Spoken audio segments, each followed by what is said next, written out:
ನನ್ನ ಹೆಸರು ಶಬಾನಾ ಖಾನ್. ನಾವು ಹೋಮ್ ಡೇಟ್ಸ್ ಕಡೆಯಿಂದ ನನ್ನ ಹೆಸರು ಶಬಾನಾ ಖಾನ್ ಅದಂತ ಈಗ ಜಸ್ಟ್ ಹೇಳಿದ್ರು. ಇವರು ಹೆಣ್ಮಕ್ಳು ಏನಂದರೆ ಕೆಲವೊಂದು ಜಿಲ್ಲಾ ವೈಸ್ ಅವ, ಯಾದಗಿರಿ, ಬೀದರ್, ಮತ್ತೇನಂದರೆ ಕಲಬುರ್ಗಿ, ಹುಮ್ನಾಬಾದ್ ಇಂಥ ಕೆಲವೊಂದು ಊರವ, ಕಾಲ್ಗಿ ಎಲ್ಲ ಕಡೆಯಿಂದ ಹೆಣ್ಮಕ್ಳು ಏನಂದರೆ ಸ್ವಲ್ಪ ಜಸ್ಟ್ ಒಂದು ಶಾರ್ಟ್ ವೀಡಿಯೋ ಇತ್ತು ನಂದು ನೋಡ್ಕೊಂಡು ಕೇಸಿ ಮೇಡಮ್ ನಮ್ಗೆ ಹೆಲ್ಪ್ ಮಾಡಿರಿ, ಇಂಥ ಪರೇಶಾನ್ ಮಾಡತ್ತಾರ, ನಮಗೂ ಪರೇಶಾನ್ ಅಂದರೆ ಭಾಳ ಪರೇಶಾನ್ ಮಾಡತ್ತಾರ. ಈ ಅಮ್ಮ ಅಂದರೆ ಸೂಸೈಡ್ ಮಾಡೋದು ಪ್ರಯತ್ನ ಮಾಡಿದ್ರು ಕಾಲ್ಗಿದಾಗ. ಏನಂದರೆ ಮಾಡ್ಕೊಂಡ್ರು ಭೀ ಏನೋ ಸತ್ತಿಲಿಲ್ಲ, ರೊಕ್ಕ ಕೊಡಬೇಕು, ಇಂಥ ಪರಿ ಕಿರ್ಕೊಳಿಕೊಳತ್ತಾರ. ಅದು ಟಾರ್ಚರ್ ಮೇಲೆ ಟಾರ್ಚರ್. ಏನಂದರೆ ಸಾಯಬೇಕು, ಇಲ್ಲಾಂದ್ರೆ ರೊಕ್ಕ ಕೊಡಬೇಕು.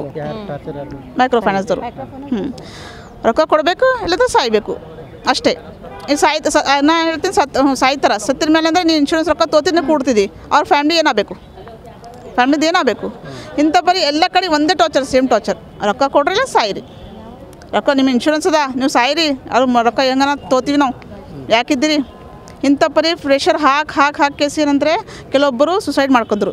ಈಗ ನೋಡಿ ಸಿದ್ದರಾಮಯ್ಯ ಸಾಬ್ ಹೇಳಿದ ಮೇಲೆ ಭೀ ಈಗ ಮತ್ತೆ 25ಗೆ ಏನಂದ್ರೆ ಪ್ರೆಸ್ ಮೀಟ್ ಮಾಡಿದ್ರು ಸಿದ್ದರಾಮಯ್ಯ ಸಾಬರು. ಆದಂತರ ಮತ್ತು 3 ಹೆಣ್ಮಕ್ಳು ಸುಸೈಡ್ ಮಾಡ್ಕೊಂಡ್ರು.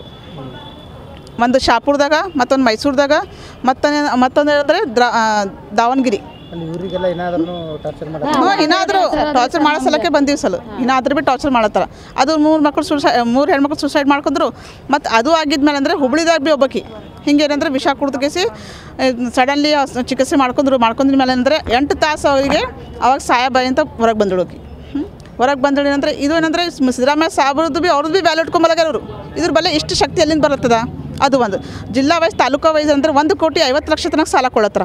1,50,00,000 ತನಕ ತಾಲೂಕಾ ವೈಸ್ ಸಾಲ ಕೊಡತ್ತಾರ. ಅಂದರೆ ಪೂರ ಜಿಲ್ಲಾದಾಗ ಎಷ್ಟು ಕೊಡ್ತಿರ್ಬೇಕು ಅವರು, ಅದು ಲೆಕ್ಕ ಆಗಿದ್ರೆ ಎಷ್ಟು ಬಾರಿ ಆಗ್ತದ. ಈಗ ಏನಾಗಬೇಕಂದ್ರೆ ಫಸ್ಟ್ ಏನಂದರೆ ಇಷ್ಟು ರೊಕ್ಕ ಎಲ್ಲಿಂದ ಬರತ್ತಾವ ಅದು ಸ್ವಲ್ಪ ಎನ್ಕ್ವೈರಿ ಕೊಡಿಸ್ಬೇಕು. ಎನ್ಕ್ವೈರಿ ಸೀರಿಯಸ್ ಆಗಿ ಎನ್ಕ್ವೈರಿ ಕೊಡಿಸ್ಕೇಸಿ ಏನಂದರೆ ಅವರು ಫಸ್ಟ್ ರೊಕ್ಕ ಎಲ್ಲಿಂದ ತರ್ಲತ್ತಾರ, ಅದ್ರ ಒಳಗೆ ಯಾರ ಇದೆಲ್ಲ ಮಾಡೋದು. ಇಷ್ಟು ತನಕ 3 ತಿಂಗಳೈತಿ ಯಾರು ಪೇಸಿಗೆ ಬರ್ಲಾಗಾರ. BM, ಮ್ಯಾನೇಜರ್, ಮತ್ತೇನಂದ್ರೆ ರಿಕವರಿ ಏಜೆಂಟ್ಸು. ಆ ಓನರ್ ಯಾರ ಅವ್ರು ಬರಲಾಗ್ಯಾರ. ಅವ್ರಿಗೆ ಮುಂದಕ್ಕೆ ತರಿಸ್ರಿ ಫಸ್ಟು. ಈಗ ನೋಡ್ರಿ ಅವ್ರು ಲೀಗಲ್ ಆಗಿದ್ರು ಅಂದರೆ ಇಷ್ಟು ತನಕ ಯಾಕೆ ಸುಮ್ಮ ಕೊಡ್ತಿರು, ಬಂದು ತೊಗೋತಿರು. ಈಗ ಕೆಲವೊಂದು ಆಪ್ಷನ್ ಅದ, ಒಂದು ಬಜಾಜ್ ಫೈನಾನ್ಸ್ ಅದ, ಮತ್ತೇನಂದರೆ ನಾವು ಲೋನ್ದಾಗ ಇದು ತೊಗೋತೀವಿ ನೋಡಿರಿ, ಓಕೆ ಡ್ಯೂಟಿ ಮೇಲೆ ತೊಗೋತೀವಿ, ಮನಿ ಮೇಲೆ ತೊಗೋತೀವಿ. ಅವ್ರು ಹೆಂಗೆ ಮಾಡ್ತಾರೆ, ಇದಮ್ಮ ನೀವು ಕಟ್ಟಿಲ್ಲ ಅಂದರೆ ನಾವು ಲೀಗಲ್ ಆ್ಯಕ್ಷನ್ ತೊಗೋತೀವಿ, ಕೋರ್ಟಿಗೆ ಹಾಕ್ತೀವಿ, ಕೋರ್ಟಿಗೆ ಬಂದು ಕಟ್ಟಿಲ್ಲ ಅಂದರೆ ನಿಮ್ಮ ಮನೆ ಜಪ್ತದ, ಹಂಗೆ ಹೇಳ್ತಾರೆ. ಇವ್ರು ಇಂಥ ಪರಿ ಇಲ್ಲ, ಬರೀ ಆಧಾರ್ ಕಾರ್ಡ್ ಬೇಸ್ ಮೇಲೆ 10 ಲಕ್ಷ ಸಾಲ ಕೊಡತ್ತಾರ. ಬರೀ ಆಧಾರ್ ಕಾರ್ಡ್ ಬೇಸ್ ಮೇಲೆ ಹೆಂಗೆ ಕೊಡ್ತಾರೆ. ಈಗ ಕೆಲವೊಬ್ರು 10,000 ನಂಗೆ ಬೇಕಂತ ಹೇಳ್ತೀವಿ, ನೀ ಏನು ಕೆಲಸ ಮಾಡ್ತೀಯಪ್ಪ, ನೀ ಎಲ್ಲಿಂದ ತಂದು ಕಟ್ತೀರಿ 10,000 ಮತ್ತು ಒಂದು 10 ದಿನ 1 ತಿಂಗಳು ಅಂತ ಅಲತ್ತಿದ್ದೀವಿ, 1 ತಿಂಗಳಾಗಿ ಎಲ್ಲಿಂದ ತಂದು ಕಟ್ತೀವಿ ಅಂತ ಕೇಳ್ತಾರಿಲ್ಲ. ಇವರು ಈ ಕ್ವಶನೇ ಕೇಳಲ್ಲ. ಹೆಣ್ಮಕ್ಳು ಸಾಲ ಕೇಳತ್ತಾರ, ಸಾಲ ಕೊಡತ್ತಾರ. ಅಂದರೆ ಕೆಲವೊಬ್ರು ಏನಂತಾರೆ, ಯಾಕೆ ತೊಗೋಬೇಕು ಸಾಲ ಕಟ್ಲಕ್ಕಾಗಿಲ್ಲ ಅಂದರೆ, ಸಾಲ ಯಾಕೆ ತೊಗೋಬೇಕಂದ್ರೆ ಜरूरत ಎಲ್ಲರಿಗದ. ಸಾಲ ಕೊಡತ್ತಾರ, ಯಾರು ಬೇಡ ಅಂತ ಅನ್ನಲ್ಲ, ಏನು ತೊಗೊಮಲಗ್ಯಾರ, ಹಾಗೆ ಕೊಡತ್ತಾರ ಅಂತ ತಗೋತಾರ.